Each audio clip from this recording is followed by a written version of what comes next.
সবাইকে welcome back. আমরা Java programming এর মেথড নিয়ে আলোচনা করছি। এবারে Java method with parameter, without parameter নিয়ে আমরা আসলে আলোচনা করছি।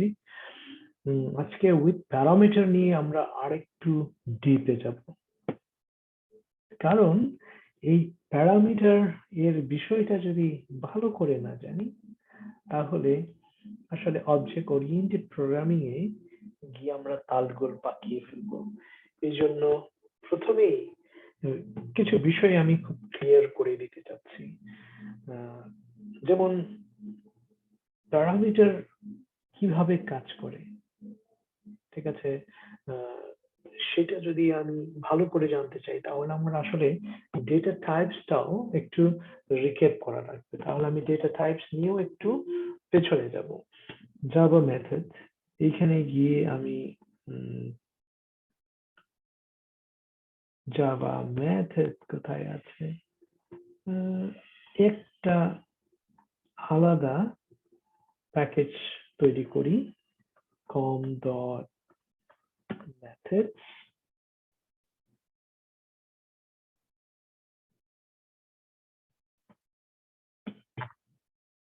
ওকে, com.method-এ গিয়ে আমি জাভা একটা ক্লাস ক্রিয়েট করব।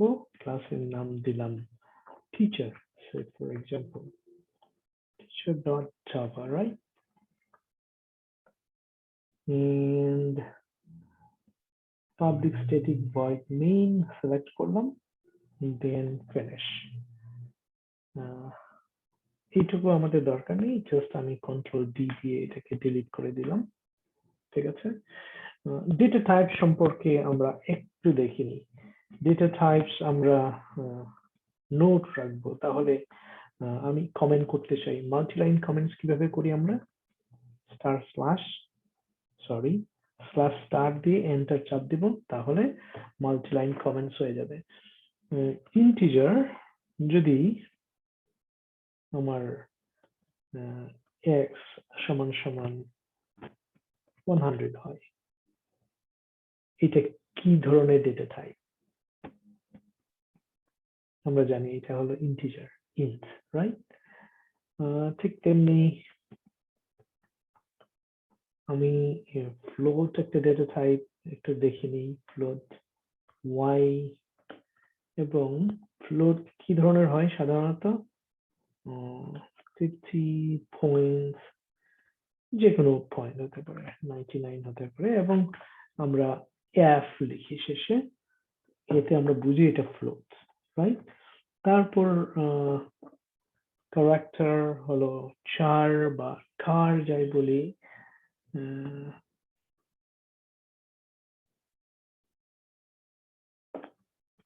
first character of my name, say for example b for Bangladesh। ঠিক আছে, তারপর এটা হলো ক্যারেক্টার, রাইট? আমরা বলতে পারি এটা হলো ইন্টিজার আর এটা হলো ফ্লোট, এটা হচ্ছে ক্যারেক্টার, সংক্ষেপে আমরা চার বলি ক্যারেক্টার। তারপর কি আছে, বুলিয়ান, বুলিয়ান বলতে পারি মাই বুল সমান সমান ট্রু অর ফলস, যে কোনো একটা, রাইট? এটাকে আমরা বলি Boolean or bool. Then strings, string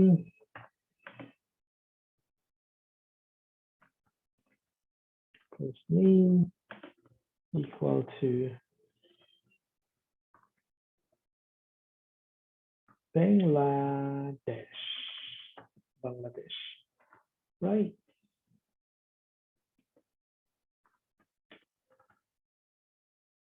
এটা কি string। ওকে, এর মধ্যে এটাকে আমরা এই চারটাকে আমরা বলি primitive data type, right? Primitive data types, আরো ডেটা টাইপস আছে, প্রিমিটিভ বাইট আছে, শর্ট আছে, লং আছে, ডাবল আছে, রাইট? কিন্তু নন প্রিমিটিভ ডেটা টাইপও আছে। দুই ধরনের ডেটা টাইপ। স্ট্রিংটা হলো স্ট্রিংটা হলো নন প্রিমিটিভ ডেটা টাইপ, এবং নন স্ট্রিং বানানটা ঠিক করে দিই। আর নন প্রিমিটিভ ডেটা টাইপের মধ্যে আছে যেমন string, arrays, classes, etcetera, right? অ্যারেসটাও কিন্তু জাস্ট একটু রিক্যাপ করে নিলাম যেন বুঝতে সুবিধা হয়। এইবার আমি প্যারামিটারে যাই। মাল্টিপল প্যারামিটার আমরা দেখে ফেলেছি। এইবার একটু ডিফারেন্ট ধরনের প্যারামিটার আমরা দেখব, ডিফারেন্ট ধরনের মেথড দেখব, যে মেথড কি করে ভ্যালু রিটার্ন করে।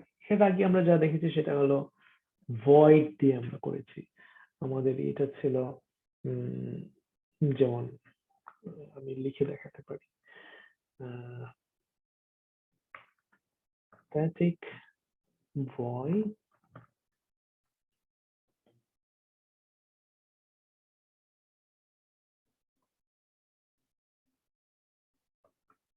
right method, right method আমি বলবো so control space bar I am writing।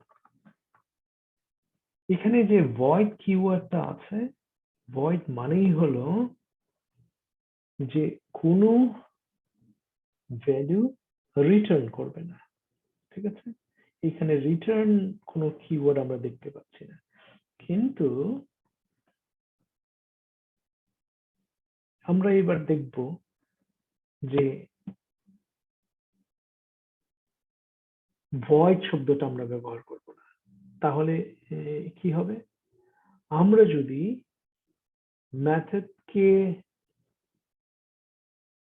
Value return করাতে চাই তাহলে আমাদেরকে প্রিমিটিভ ডেটা টাইপ ইউজ করে ভয়েড এর পরিবর্তে প্রিমিটিভ ডেটা টাইপ ইউজ করতে হবে। প্রিমিটিভ ডেটা টাইপ কোনগুলো আমি বলেছি, এইগুলো, ঠিক আছে? অলরাইট।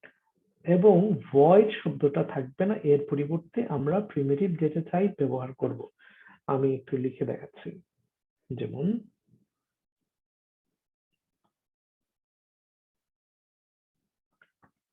static int। আমি কিন্তু এই ভয়েড এর পরিবর্তে এইবার প্রিমিটিভ ডেটা টাইপ আনছি int, মানে ইন্টিজার, ওকে? তারপরে বলছি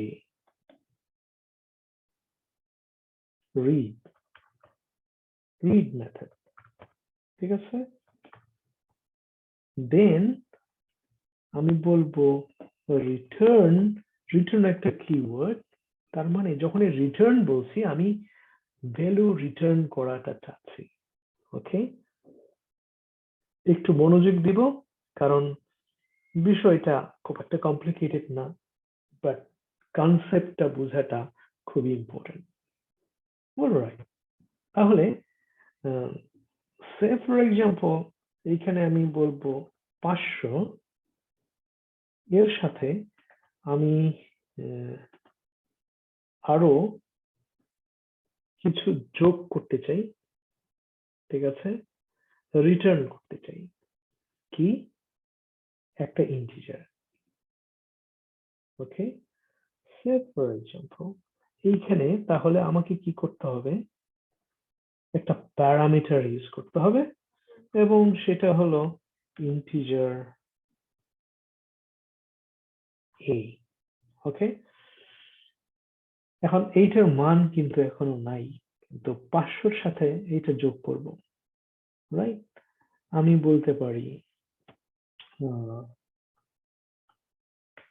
সো এখানে আমি রিটার্ন করতে পারি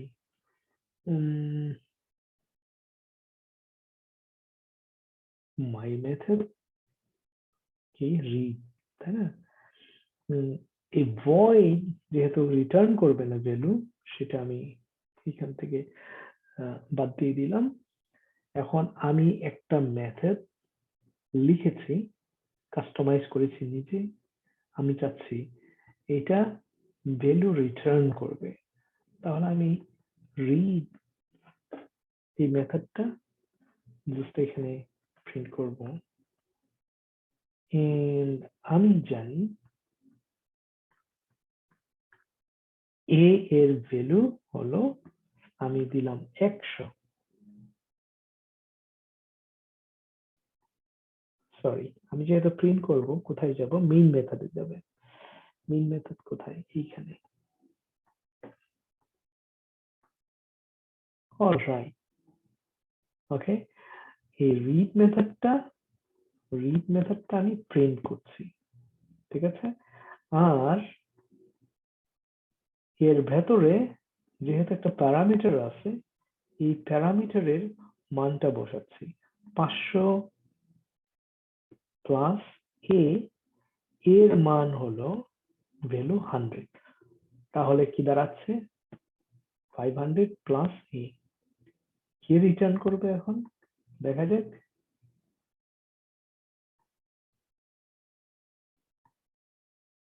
600, কারেক্ট। এর আগে যে মেথড গুলো আমরা কাস্টমাইজ করেছি, নিজেরা তৈরি করেছি, সেগুলো কিন্তু ভ্যালু রিটার্ন করেনি, ওটা জাস্ট আমাদেরকে স্টেটমেন্ট ডিসপ্লে করেছে, প্রিন্ট করে দেখিয়েছে, বাট এইটা কিন্তু ভ্যালু রিটার্ন করছে। ওকে, সো জাভা প্রোগ্রামিং এ এমন মেথড আমরা কাস্টমাইজ করতে পারি যা ভ্যালু রিটার্ন করতে পারে। ওই ক্ষেত্রে শুধুমাত্র ভয়েড এর পরিবর্তে আমাদের কি করতে হবে? প্রিমিটিভ ডেটা টাইপ উল্লেখ করতে হবে যে এটা কি, ইন্টিজার না স্ট্রিং। ওকে, সো এটা ইন্টিজার এন্ড প্যারামিটার আমাকে পাস করতে হবে। ইন্টিজার এটা কি এ না এক্স? এক্সও তো হতে পারে, এক্স, এবং তখন এইখানে আমাকে বলতে হবে এক্স। আর মানের বিষয়টা আসলে ডিপেন্ড করে আমি কত দেব, এটা তো সবসময় ভেরিয়েবল, রাইট? এইবার 500 প্লাস 300 কত হবে? 800। Wonderful, right? সো অবশ্যই কি করতে হবে? প্র্যাকটিস করতে হবে অন্তত আমাকে 2-3 বার, তাহলে কনসেপ্টটা ক্লিয়ার হবে। কনসেপ্টটা যত ক্লিয়ার হবে, তত অবজেক্ট ওরিয়েন্টেড প্রোগ্রামিং এ গিয়ে আমরা সহজেই বিষয়টা, কনসেপ্টটা আমরা ক্লিয়ার করতে পারবো, বুঝতে পারবো। আর অবজেক্ট ওরিয়েন্টেড প্রোগ্রামিং এর উপরে অনেক কিছু নির্ভর করে, ঠিক আছে। অ্যাপ্লিকেশন ডেভেলপমেন্ট বলি, ওয়েব অটোমেশন বলি, সফটওয়্যার টেস্টিং বলি, যা কিছু করতে চাই আমি, খুব সিম্পল। এই কোর্স শেষ করেই যে একদম আর্নিং শুরু করে ফেলতে পারবেন তা না, কেউ কেউ করে ফেলতে পারবেন। যেমন অবজেক্ট ওরিয়েন্টেড প্রোগ্রামিং আপনি শেখাতে চান, আপনি শেখাতে শুরু করতে পারেন আশেপাশের আত্মীয় স্বজন, বন্ধু বান্ধবদের। তারপর অনলাইনে অবজেক্ট ওরিয়েন্টেড প্রোগ্রামিং শেখাতে শুরু করতে পারেন। একটা ইউটিউব চ্যানেল খুলে সেখানে প্রতিদিন ছোট ছোট টিউটোরিয়াল করে সেখান থেকে আয় করতে পারেন। তারপর একটা পেজ খুলে ফেসবুকে প্রতিদিন টিউটোরিয়াল তৈরি করে ছোট ছোট ভিডিও 15 মিনিটের, 30 মিনিটের শেয়ার করতে পারেন, যেখানে 10,000 ফলোয়ার থাকলে সেখান থেকেও অ্যাড রেভিনিউ আসতে পারে। এইভাবে অনেকগুলো ওয়ে আছে, উপায় আছে যে আমরা আর্নিংটা স্টার্ট করতে পারি, ঠিক আছে। কিন্তু রিয়েলি যদি আমি ফ্রিল্যান্সিং করতে চাই বা জব করতে চাই জাভা প্রোগ্রামিং শিখে, তাহলে এই কোর্সটা করার পরে আমার রেকমেন্ডেশন থাকবে জাভা দিয়ে অনেক কিছু হয়। এক অ্যান্ড্রয়েড অ্যাপ ডেভেলপমেন্ট কোর্সটা করে ফেলতে পারি, ঠিক আছে? অ্যান্ড্রয়েড অ্যাপ ডেভেলপমেন্ট কোর্স ইউটিউবেও আছে, ওটা দেখে দেখে প্র্যাকটিস করতে পারি। শিক্ষক.com এ আছে, ফ্রি কোর্স আছে।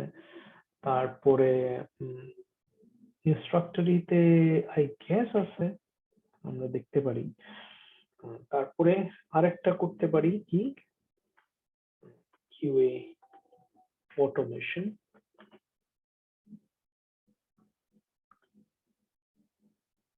বা সেলেনিয়াম উইথ জাভা। এই কোর্সটা আমি এই মাসের ভেতরে নিয়ে আসছি। এইটা শেষ করার পরে 1 মাস বা 2 মাসের মধ্যে শিখে অনলাইনে আমরা প্রজেক্ট বিড করতে পারি এবং কাজ করতে পারি, ঠিক আছে?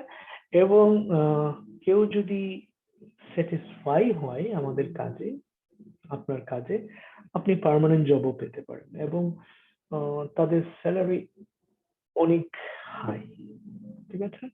অনেক চাহিদা আছে। সেলেনিয়াম উইথ জাভা, এটাকে আমরা বলি টেস্ট অটোমেশন।